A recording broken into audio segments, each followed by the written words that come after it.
Bismillah, Alhamdulillah, As-salatu was-salamu ala Rasulillah. Assalamu alaikum wa rahmatullahi wa barakatuhu.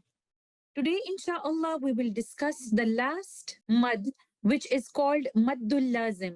Lazim means compulsory, so Maddul Lazim means the compulsory lengthening. This mad is caused by an original sukoon that comes after the mad letter. But before going into the detail of Maddul Lazim, let's try to figure out what exactly is original sukoon. An original sukoon is the one that remains on the letter all the time, whether we choose to continue or stop our recitation. And we can see an example here.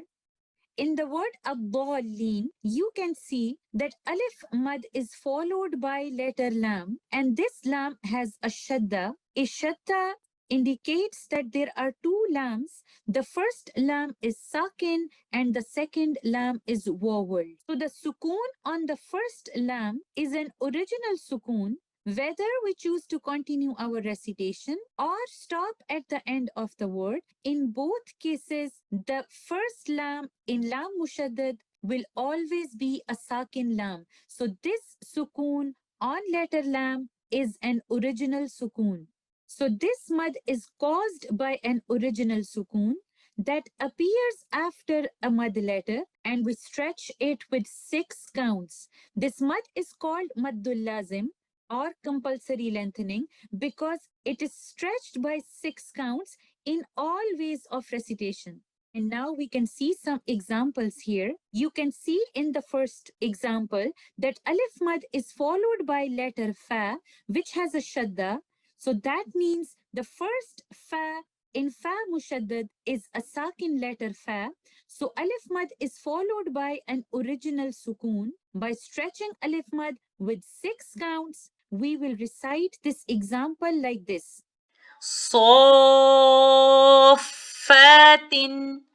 In the next example, we can see alif mad is followed by mim mushaddad, where the first mim is sakin and the second mim has a fatha. So alif mad is followed by an original sukoon. By giving this mad 6 counts, we will recite this example like this. الطامة. In the next example, we can see alif mad followed by a qaf, which has a shadda, where the first qaf is sakin. And because this sukoon is an original sukoon, by giving this mad 6 counts of maddul lazim, we will recite this example like this. الحاقة. Maddul lazim appears in different forms, and we divide it into 2 groups. The first one is Maddul Lazim Kalmi, and the second one is Maddul Lazim Harfi. And these 2 groups are further divided into 2 subgroups, Maddul Lazim Kalmi Mukhaffaf or Maddul Lazim Kalmi Muthaqqal. And just like that, Maddul Lazim Harfi Mukhaffaf and Maddul Lazim Harfi Muthaqqal. Kalmi is from the word kalima, that means a word. So Maddul Lazim Kalmi is compulsory stretching of 6 counts within words. And this is further divided into Mukhaffaf and Muthaqqal. Mukhaffaf is when the sound is light, that refers to a sukoon, and Muthaqqal is when the sound is heavy, and this refers to a shadda. Just like that, the other group is harfi. Harfi is from harf, meaning a letter.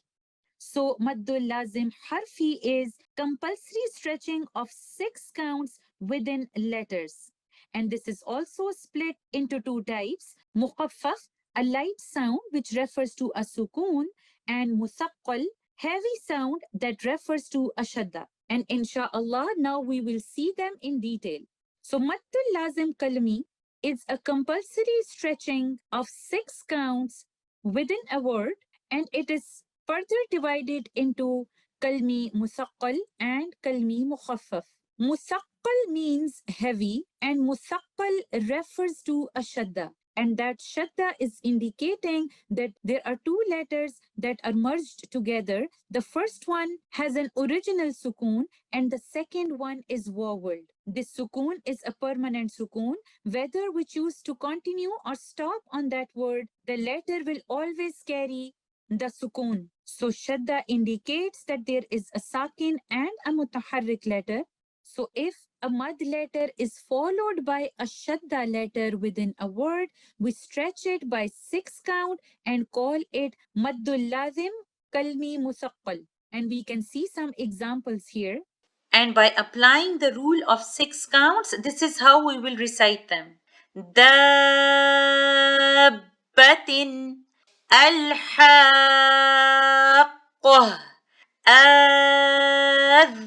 الذكرين. The other subgroup of Maddul Lazim Kalmi is Maddul Lazim Kalmi Mukhaffaf. Mukhaffaf means light, and in this case, it refers to a sakin letter that is not merged into a voweled letter. That means you can clearly see a sukoon on the letter and there is no shadda. So when a mad letter is followed by a sakin letter where the sukoon is original and it is clearly written on the letter, in that case, this mad is called Maddul Lazim Kalmi Mukhaffaf, and we will give this mad 6 counts of stretching. And this only occurs in the Quran in one word on 2 different places. In Surah Yunus, ayah number 51 and 91. By giving alif mad 6 counts, we will recite this example like this. الآن and الذكرين and الآن. There is another way to recite these two words with tashilul hamza, and we have discussed the rules of tashilul hamza in the rules of hamzatul wasl, and you can check that rule in the video of hamzatul wasl. So Maddul Lazim Kalmi, compulsory lengthening of 6 counts within a word, is divided into 2 subgroups, Kalmi Muthaqqal and Kalmi Mukhaffaf, where the Kalmi Muthaqqal refers to a heavy sound due to a mad letter followed by a shadda letter, whereas in Kalmi Mukhaffaf refers to a light sound when a mad letter is followed by a sakin letter which can be clearly seen written on the letter, not hidden in shadda. In that case, we will recite this mud with 6 counts of stretching. I hope this rule is clear to you. Insha'Allah, we will continue with Maddul Lazim in our next class as well. Jazakumullahu khairan. Assalamu alaikum wa rahmatullahi wa barakatuhu.